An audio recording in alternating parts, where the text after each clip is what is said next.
السلام علیکم برادران و خواهران مهربان. عزیز، ما در میمانی ما گنرال عبدالمتین فرنگ از پنشیر است و میخواهیم که امروز درباره وضعیت امروزه پنشیر برای ما گزارش بدهید.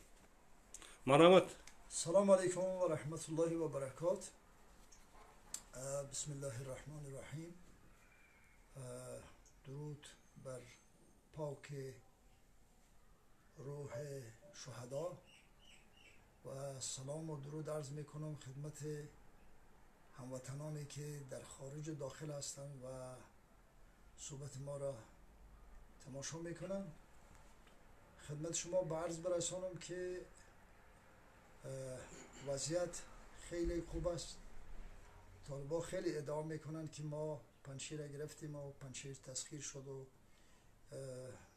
مقاومت در هم شکسته شد.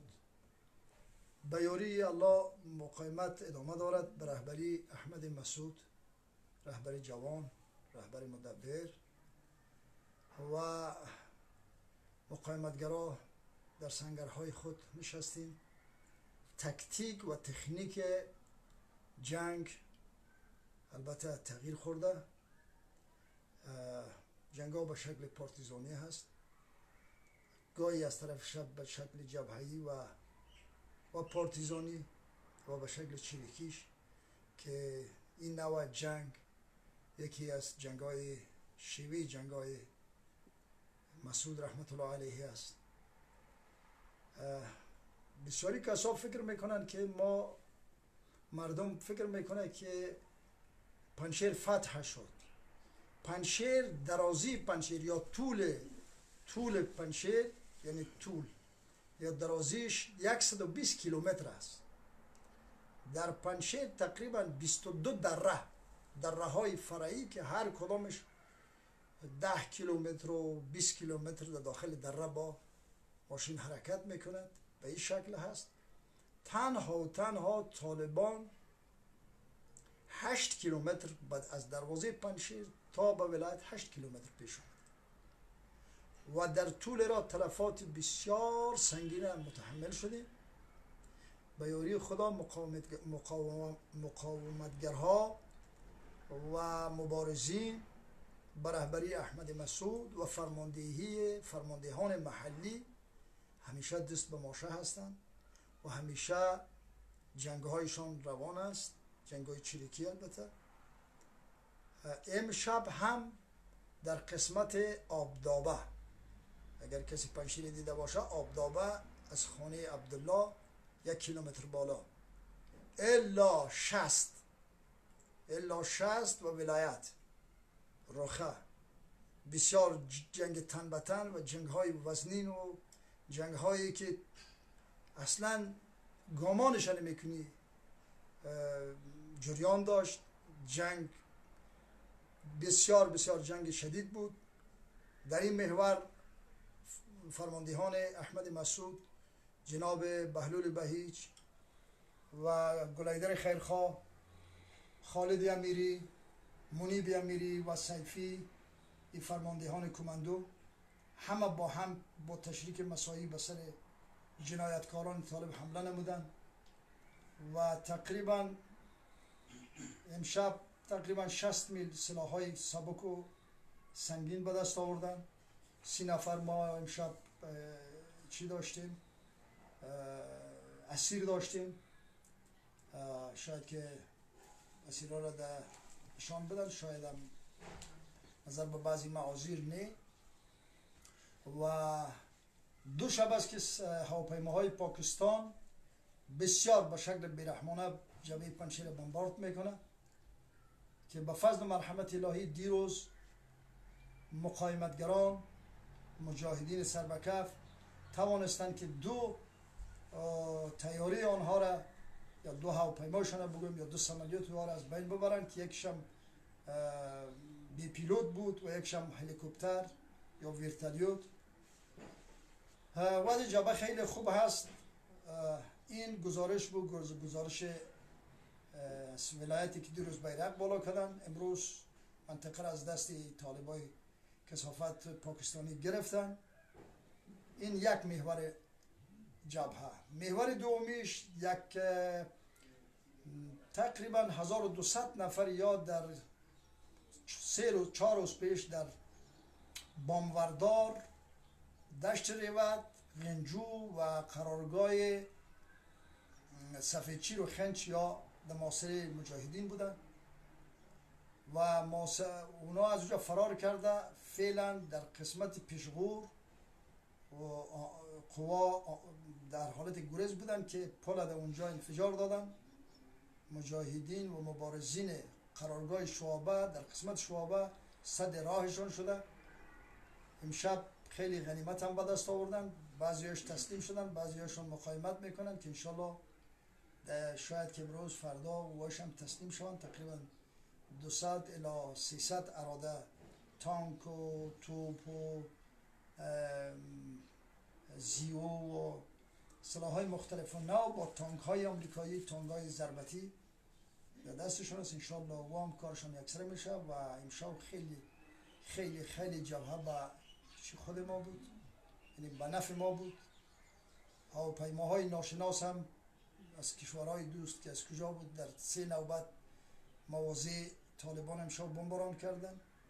این هم خودش یک نوید و یک خوشحالی و یک برای مجاهدین است و از کشورهای دوست که ما را پشتیبانی میکنن ما سپاسگزاریم. الهی همیشه و 100 ساله عمرشان شو و دولت‌هایشون هم 100 ساله. ما منادار هستیم از اونها. این بود گزارش مکمل امروز جبهه پنجشیر. سلامت باشید. کدام دولت‌ها امروز برای پنجشیر، مردم پنجشیر کمک میکنن؟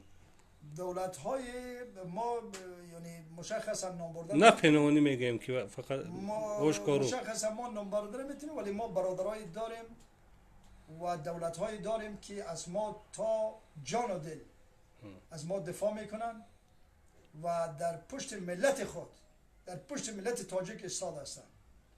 ایران هم بسیاری از خوبی دیگه هم که در همین روزا شد. دیروز ایران موازی خود کلا در قبال طالبان تغییر داد و سخنگویش برای پاکستان و برای کشورهای ذی دخلی که در قضیه افغانستان هستند هشدار داد که باید دولت خود مردم تعیین بکند، نه آیسای، نه اون نماینده آیسای که آمده در کابل، و باید در بین افغانستانی ها، بین اقوام گفت و شنود بشد. و تقریبا این طالبا که میگن ما مسلمان هستیم 2 سال با امریکایی ها گفت و شنود کردن، ولی با مردم پنجشیر نتونستن که 1 هفته گفت و شنود کنن. ولی آخران زورهای خدا، آخران حملات خدا اینا در پنجشیر اینا انجام دادن، ولی وقتی که نتونستن از بادار خود کمک خواستن. بادارش تقریبا 3 روز است که موازی رزمندگان بمباران میکنه. ما از تمام جامعه جهانی و از تمام مردمی که تماشا میکنن صحنه را خواهش میکنیم که اعتراض خود بلند کنن و از سازمان ملل و از کشورهای اروپا که تای حرکت ها و تای نسل کشی را این حرکت ها را استاپ بکنن یا استاده بکنن دیگه و اعتراضات خود داشته باشن. و یک خوبی دیگه هم که دیروز شد زمانی که جناب رهبر جوان احمد جان مسعود یک فراخوان عمومی داد. ما دیروز شاهد صحنه های در کابل بودیم که شب تا سحر تظاهرات در کابل بود. تمام مرد و زن خیست مرگ بر پاکستان، مرگ بر طالب کثیف، زنده باد جبهه مقاومت بر رهبری احمد مسعود. و در دایکنڈی شما شاید امشب دیدید که 3000 مسلح جمع از مردم قیام کردن، طالبان از اونجا راندن و حمایت خود از جبهه مقاومت بر رهبری احمد جان مسعود اعلان نمودن.